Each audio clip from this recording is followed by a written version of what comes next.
Ibu ini yang ada bayi, perempuan itu disunnahkan sholatnya berjamaah, ditunaikan ke masjid sepanjang ada 3 hal yang telah selesai urusannya. Yang pertama apa? Selesai urusan kewajiban dengan anaknya yang Allah titipkan melalui ibu itu. Jadi ada pekerjaan perempuan yang nilainya tinggi di hadapan Allah, dan itu jihadnya.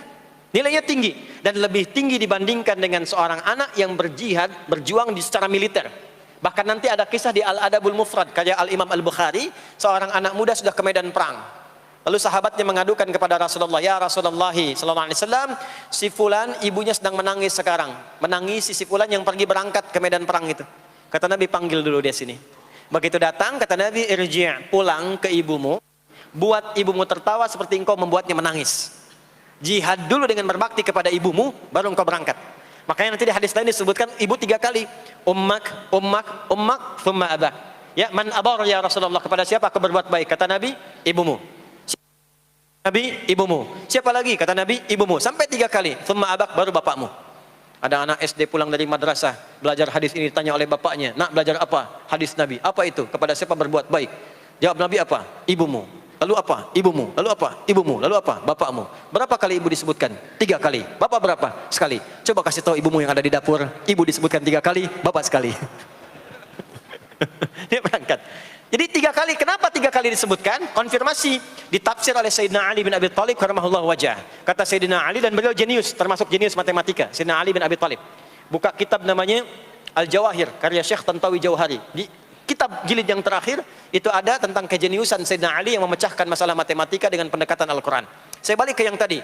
Kata beliau, seorang ibu dimuliakan 3 kali di hadis dibandingkan laki-laki karena ibu punya 3 keistimewaan yang tidak dimiliki laki-laki. 1, mengandung, laki-laki tidak. 2, melahirkan, laki-laki tidak. 3, menyusui, laki-laki tidak. Maka ketika ada seorang ibu tengah mengandung, melahirkan, dan menyusui, itu dimuliakan oleh Allah, perjuangannya jihad. Dan dalam masa-masa itu, mendidik awal-awal di awal itu ada toleransinya, ada daruratnya.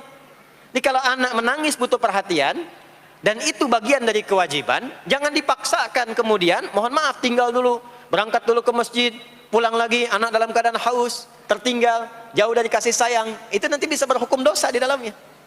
Maka ada toleransinya. Kapan keutamaannya? Ketika dia sudah mulai bisa menenangkan anaknya.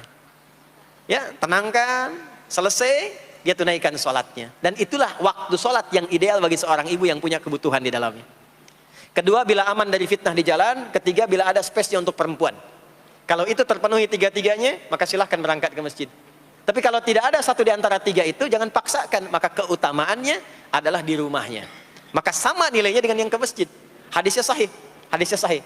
Seorang perempuan Ansar datang kepada Nabi Sallallahu Alaihi Wasallam mengadukan tentang keadaan diri dan teman-temannya. Jadi istilahnya dia sudah rapat dengan teman-temannya.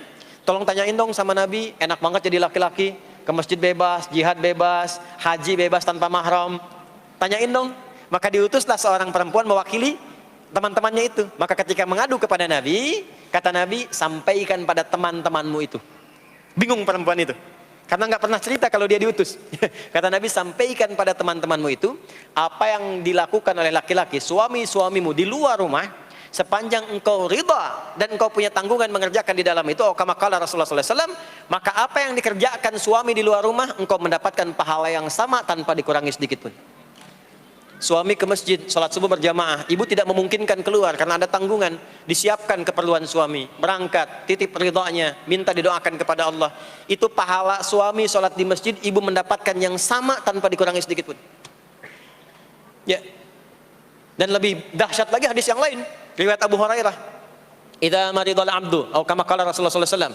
Qala Rasulullah sallallahu alaihi wasallam, atau kama qala, idza maridal abdu aw safar, kutiba lahu mithla ma kana alaihi muqiman sahiha. Jika seorang hamba sakit atau safar berpergian, ya, atau dalam kondisi yang uzur, tidak bisa menunaikan amalan rutinnya saat dia sehat dan sedang mukim. Saat sedang sehat, sholat sunnah, tahajud, ya, baca Quran. Tiba-tiba apa? Anda safar, nggak bisa sholat sunnah, karena yang fardu pun dikosor. Ya, makanya jangan terlampau soleh ya. Ya, kalau sedang safar kan yang fardu aja dikosor, masa mau ditambah dengan sunnah lagi?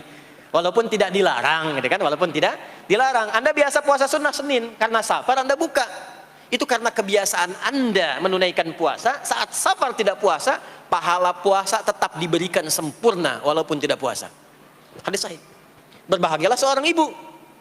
Ibu biasa dalam masa sucinya, baca Quran, puasa, sholat sunnah. Tiba-tiba muncul masa haidnya. Begitu masa haid itu tiba, nggak baca Quran, nggak sholat, itu pahala bacaan Quran dan sholat sunnah dan yang lainnya diberikan sempurna tanpa dikurangi sedikit pun.